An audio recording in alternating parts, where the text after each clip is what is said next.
the inauguration, but as you know, subcommittees are really ramping up. We've already started to have committee meetings. I'll just open it up to you guys. There's enough you here. You don't need to hear me. I'm sure I'll have plenty to say once you start asking. So, what can you tell us about negotiations over a gambling casino? Yeah, so I think clearly the House took a position on that last session at the end of session, passing a bill over to the Senate, knowing that there probably was a low likelihood of passing. At this point in time, the Senate and the governor are aware that that's a bill that in the House we have interest in considering and moving forward. So not anything set in stone, but they're aware that it's something that in the House that we're definitely going to be considering. If it's the first bill you vote upon, what message does that send? Well, part of the reason that'd be the first bill is because of the timeline with the meeting that's going to be coming up in early February. So I would say it isn't necessarily a message from the standpoint of which bill is the first one we pass. This one has a circumstance with a timeline applied to it with the meeting with the Racing and Gaming Commission. What's the likelihood that you'll be able to fast track that bill and get it passed before that February meeting? If there's decisions reached that there's agreements between the House, Senate, and the governor, I think we'd have the ability to get that done. Like I said, at this point, we're focused on what we're doing here in the House with it. We've been clear in our position of it, but I also don't think that if the bill were to go over to the Senate, my expectation that it wouldn't be us just passing a bill and it was dead on arrival. That's not my expectation. I'd be hopeful they'd at least give it a consideration. A hands-free bill passed out of us in the Senate yesterday unanimously and impacted families who've lost some of their loved ones. Say it's time to get it done this year. So do you guys think you'll be able to get it done? I think the governor raising the profile of that issue even more so is something we've considered. Probably just does change the conversation point. As you know, we've had bills over here in the House in different forms to consider that. I can't sit here and guarantee that completely does change it and that there's a guarantee a bill will get done. We'll definitely talk about it. It's something that we have not obviously caucused on this early in session, but I think the governor has raised the profile of that issue by touching on it last week. Talking about property tax legislation, President Blair told me that both ways this committee in each chamber have been working on pieces of legislation relating to that. City officials from Spencer were talking about the importance of lawmakers going back and talking to constituents. Tax conversation, whether it's income tax in the past, it's usually just the Republican caucus talking about it, but with property taxes being so unique and impacting different municipalities, you expect to be talking with any Democratic caucus members about what they've been hearing from their city officials and their concerns. Well, my expectation would be that if the Democrats want to, we plan on having a broad conversation. If they want to be part of a conversation that brings certainty to the taxpayer versus right now a system we believe that the certainty lies with the taxing entities.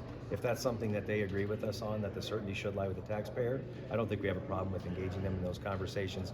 I know that both Ways and Means chairs have had some conversations. I've been having meetings. Representative Kaufman, our Ways and Means chair, has been having other meetings from groups. I think you may even see a scenario where we bring in some groups from the local government side, from the taxpayer watchdog side, to have this as a broad conversation. But I also don't see it being one of those typical tax conversations that just waits till the last week in session. It's such a complex issue that I think it's something that needs a kind of a longer runway to land because it is more complicated than just a personal income tax cut. What would you expect if these policies be published on the site? I don't know if we're in that position to do so right now, but I do expect to see something earlier than we've sometimes in the past had tax conversations. Again, I don't think you're going to just, and I've said this already, and I still think that this is a high likelihood you may see a few different proposals, a few different pieces, so that way we can make sure that the conversation is broad and see where the caucus wants to land on that. I don't think it's as simple as just one bill drops and then that's the final form, whatever that may be. We've been hearing reports of ICE raids happening across the city of Des Moines. Are you aware of any of that? And can you confirm? I have not. I'm not aware of any of that. No. Okay. I'm hearing it's possible that there could be a bill introduced removing gender identity from the Iowa Civil Rights Act. Last year, the bill got a subcommittee in the House but didn't move forward. Would you support the House considering a bill like that this year? I think as we have this conversation, apologize for not looking towards you, Stephen, I'll keep looking this way, but as we have that conversation, as you said, there's been interest within our caucus, and we are having those conversations, but at this point in time, I don't think we've reached a conclusion on whether we would move forward or not. Have you spoken with Governor Reynolds either about that bill or other bills possibly targeting transgender or LGBTQ Iowans? And I don't think it's, the conversations that I have outside of who I speak with within our caucus, I don't want to get into answering what every single one of those are. I don't think it would be a surprise, the fact that we've had bills in the past that the governor or the Senate would be aware that we are having those conversations. A Democratic senator introduced a bill that for paid parental leave that kind of expands it past state employees. Is that something that you guys are willing to explore, given that the Reynolds proposal is only for state employees right now? Yeah, we've had the conversation, especially about state employees, and we've been trying to be very mindful of what the impacts would be on state government and then in competition with our local employers and our small businesses. I haven't even had a chance to review. I have enough bills on my plate over here in the House to really know a lot about what the Senate bills are passing at this point in time, or considering. What have discussions at SSA coming out of the education reforms? Yeah. So we obviously, again, that's kind of back to Kay's question. There's a few things that we see that have more of a timeline attached to them. The first 30 days of the legislative session, there's an expectation that we consider that. And so we've begun those conversations as a caucus to see what that would look like. Obviously, the governor proposed 2% increase, about $102 million worth of new money going into K-12 education. One of the things that we were happy to see as House Republicans is last session we worked to add an additional $14 million for paraeducators. The governor put that within her budget, so we feel that's a good sign for a good form of negotiation, knowing that that was going to be one of our priorities we'd be asking for, and it was included in the budget. So I don't think we've landed on what a specific number would be, but we began to have those preliminary conversations. And when you have half your caucus as new members, those can take a little bit longer to make sure everybody understanding school funding formula and the impacts that those would have. You know, we're working through those at this time. Another priority of the governor's had to do with the unemployment tax and reducing that. Last year there was some concern from business groups about is that going to be sustainable going forward? You know, we don't want to have to raise the tax, you know, if there's a recession or a downturn. Have there been any, I don't know, studies, projections looking at what the long-term impact would be of that? At this point in time, on that issue, as early as in session, I would say I don't have all of the data what that would look like. I know we'll have that expectation. Any tax cut that we've looked at when it comes to our House caucus, whether it's income tax, I know we had that part of our conversation last session. We're going to want to make sure that it's fiscally sound and that it is sustainable long term and going forward. I think there's ways of doing it in which that if there ever was a situation and the fund was less solvent than what it is at this point, which it right now is one of the largest trust funds in the country, that you could maybe even put mechanisms in place to avoid some of those types of situations. But those are conversations that we'll have as that bill starts to be considered amongst the legislature.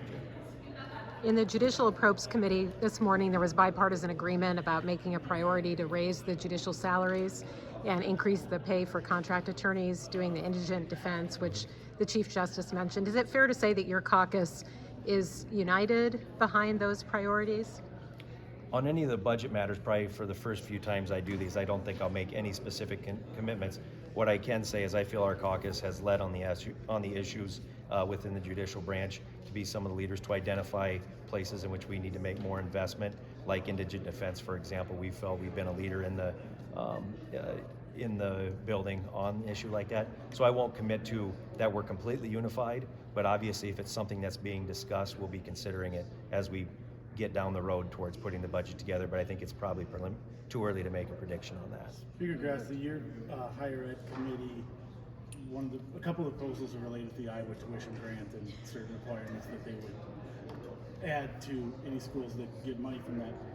When this body passed the ESAs, there was very little of that kind of oversight attached to that. Can you just address what would appear to be a little bit of inconsistency between what you're requiring money going to private colleges versus private K-12 schools? Well, the first thing that I would say is I think that all the bills that were introduced at this point in time on the Higher Education Committee have the objective, and I've been saying this before session, have the objective of trying to make sure we're addressing the workforce shortage, and which has that immediately tie-in from higher education into getting folks into the workforce. We've already started down that path at the Regents institutions. One of the things that I feel our caucus has been accused of a little bit unfairly is that we only engage conversations when it comes to Regents institutions. We've already started down the path of trying to encourage more of the state dollars to go towards high demand fields. So we feel this is us being consistent, and it isn't just about the Board of Regents or the Regents institutions. This is about a policy that we think is the best way for us to continue to address the workforce shortage. So I would actually look at it as us being willing to put that on the table And as you know, Aaron and anybody else I've spoken to up to this point, I said we were going to be willing to consider any bill that was going to be put on the table, and some of them were going to be new concepts. I consider that to be one of them. But again, over $50 million we invest in the tuition grant right now. We just feel that that needs to be part of the conversation. What the future of that looks like, I don't know, but I was very clear leading up to session that all bills would at least be put on the table that to be considered. Have you heard from any of the county magistrates in your area about the Chief Justice's proposal to change that system? I have not had any feedback at this point in time. I'm assuming that if that proposal were to make it through the system, we'd be getting a lot of feedback, but where we stand right now, I haven't heard anything. Now that doesn't mean that other members aren't hearing anything, so I want to discount that there's not. Just for me personally, I've not had any further communication on that. One more. Last right. year you all, You almost got the last one, Kay, I'm sorry. You want it? No, I'm kidding, go ahead. Last year, you all tried to pass a bill related to pregnancy education, specifically naming the Baby and Olivia video. There was a House bill that was introduced today that doesn't specifically name a video, and then one that was passed in the Senate subcommittee that also doesn't make a mention of the Baby and Olivia video. Are you hoping that that will make it easier to pass by not mentioning specific? I think at this point in time, with all the bills that are flying through here, as far as it would be very difficult for me to make a prediction on what every single bill's application was or any sort of approach. It's a conversation that I have to have with the members that are obviously, or the chair that are sponsoring the bills, to see what the objective is and what they're trying to get to. But at this point in time, I think it's early enough in session that we're in that phase of introducing pieces of policy, vetting them, see what needs to have further work, and I think that, as many others that are moving through the system, probably fall in that camp. So, thank you guys. Thank you. Yep, thanks.